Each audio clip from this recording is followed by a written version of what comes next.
बैठ जाओ आराम से। तो आप सोचो, अगर आपके घर में कोई बड़ा बुजुर्ग है तो आप पहले खाना किसको दोगे? उसी को देते हो ना। आपका दादा है, दादी है, या आपका बड़ा है, माँ है, बाप है, तो सबसे पहले भोजन किसको परोसोगे आप? उसी की थाली निकालोगे। तो हम बाबा को मानते हैं, बाबा से प्यार करते हैं, तो हमारा बड़ा हो गया ना बाबा, तो हमारी सबसे पहले थाली किसकी निकलनी चाहिए?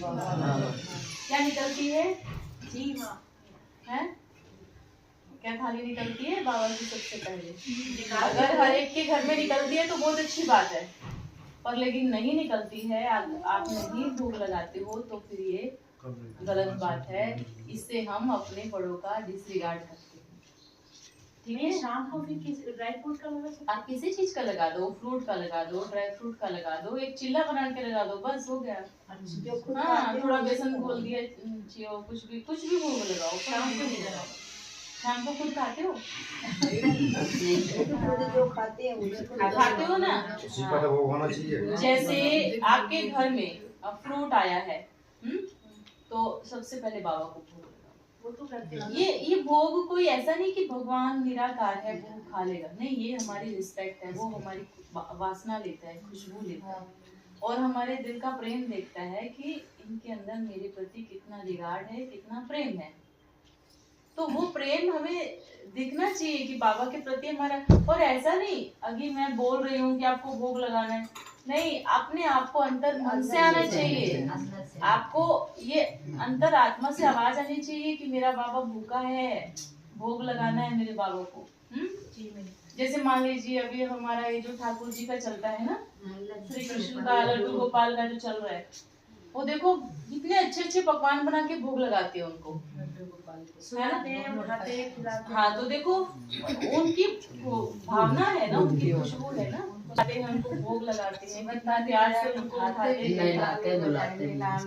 तो ये भावना है। ऐसा तो नहीं कि मूर्ति भोग खाएगी, ऐसा तो नहीं है ना, लेकिन वो क्या है, उनकी भावना अंतरात्मा कि देखो कहीं मेरा लड्डू गोपाल भूखा ना बैठा हो। वो भी तो ऊपर से सब ड्रामा देख रहा है ना, वो भी तो चल रहा है ना कि देखो कितना प्रेम से मेरे से भोग लगा रहे हैं, तो उसका इसलिए बाबा बोलते हैं भक्ति का फल भी मैं देता हूँ।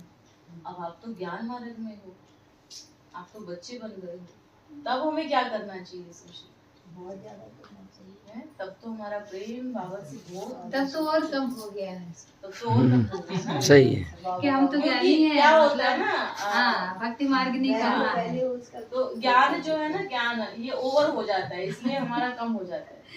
आए तो पूजा करते हैं। और दूसरी बात ना, सच बताओ, चाहे किसी को बुरा लगे, कुछ भी, ज्ञान में आने के बाद देव विमान बहुत शिखर पे चढ़ जाता है। भगवान मिल गया इतना तो मैंने देखा है, ज्ञान में आ गया ना तो देव विमान ऐसे चढ़ जाएगा, सिर चढ़ के भक्ति वाले छोटे छोटे दिखते मैं ही हैं। हूँ, मैं ही सब कुछ हूँ, मैं ही राइट करता हूँ या करती हूँ, मेरे अनुसार सब होना चाहिए, मेरी आगे पे चलना चाहिए, मैं जैसे बोलती हूँ वैसे होना चाहिए, मैं बड़ी हूँ, मैं ज्ञान में इतने साल से हूँ, मैंने इतना अनुभव किया है। मैं बोलती हूँ कुछ अनुभव नहीं किया। जिसके अंदर निर्माणता नहीं आई ना, जिसके अंदर निरहंकारीपना नहीं आया ना, जिसके अंदर सबके प्रति प्रेम की भावना नहीं उठी ना, तो कोई ज्ञान नहीं है, वो जीरो है आज भी।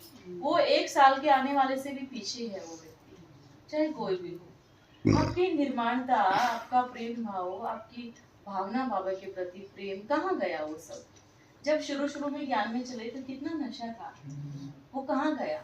खत्म हो गया। वो देह अभिमान में आकर, देह अहंकार में आकर ज्ञान का नशा जो चढ़ जाता है वो उतर जाता है सब, फिर कोई बाबा नहीं, फिर तुम बाबा से भी बड़े हो जाते हो। बाबा इतने समय से आ रहे हैं, कभी देखा उनके फेस पे या अहंकार हो या कुछ नहीं ना। तुम्हें बनना किसके जैसे? बाबा जैसे बनना। क्या हमारे अंदर ये क्वालिटी आई है? इसलिए बाबा बार बार क्यों बोलते हैं बदलो अपने आप को, परिवर्तन करो अपने आप। तो कहाँ परिवर्तन कर रहे हैं? परिवर्तन की सीढ़ी नहीं चढ़ रहे हैं। मुश्किल से 10 लोग जानने लग जाते हैं तो फिर देव विमान चढ़ जाता है, फिर तो 10 लोग जानते हैं। 10 लोग किसको जानते हैं? आपको नहीं जानते हैं, वो 10 लोग बाबा को जानते हैं। क्यों सोचते हो ऐसे कि 10 लोग जानते हैं? वो 10 लोग आपको नहीं जानते, आपको नहीं मानते, वो 10 लोग बाबा को मानते हैं। तो आप ये सोचो ना कि मुझे उनको भी बाबा के साथ जोड़ना है। और मैंने देखा है कि अगर 10 लोग जानने भी लग जाए तो 10 लोगों को अपने साथ जोड़ के रखेंगे, अटका के रखेंगे। जैसे खूंटी पे 10 कपड़े टांग दिए ना, वैसे दूसरे हमें बाबा के पास ट्रांसफर करना है ना। देखो, बाबा से बुद्धि योग लगाना है, खुद से हटाना है। ऐसा नहीं कि बस मेरी किसी की गलती से किसी ने नहीं मानी तो फिर ये भी गुस्सा आ जाएगा कि मेरी बात नहीं मानी। तो ये क्या है? ये देवी मान। आपके नन्हे मुन्ने बच्चे तो आपकी बात नहीं मानते लोग ही। आप इतने बड़े बड़े लोगों से उम्मीद रखते हो कि दूसरे बच्चे मेरी बात मानेंगे, ऐसा क्यों? आपके खुद के घर वाले मानते हैं क्या? नहीं मानते। आपके खुद के सगे बच्चे मानते हैं, खुद के भाई बहने मानते हैं, तो हम दूसरों पे क्यों अधिकार दिखाते हैं? हम औरों पे क्यों अधिकार दिखाते हैं कि वो मेरी सारी बात माने, एक्सेप्ट करें? नहीं, ये भी देह अभिमान है। हम अपने नियम, हम अपनी बातें दूसरों पे थोपते हैं, ये देह अभिमान। इसको खत्म करो। ये चीजें नहीं होनी चाहिए ज्ञान मार्ग में। श्रीमत के अनुसार चलो। जो मुरली रोज पढ़ता होगा ना, सच्ची मूल उसके जीवन में परिवर्तन जरूर दिखाई देगा। लेकिन जो मुरली से ज्यादा अपने आप को ही समझता होगा, उसका अहंकार ही दिखाई देगा। तो सच में चेकिंग करो अपने आप की। हालांकि मुझे भी मालूम होता है, लेकिन मैं सिर्फ इसलिए नहीं बोलती हूँ कि सामने वाले को बुरा लग जाएगा। तो ये चीज नहीं होनी चाहिए अंदर में। बार बार बाबा बोलते हैं परिवर्तन परिवर्तन, क्यों बोल रहे हैं? क्योंकि नहीं दिख रहा है, क्योंकि हुआ नहीं है परिवर्तन।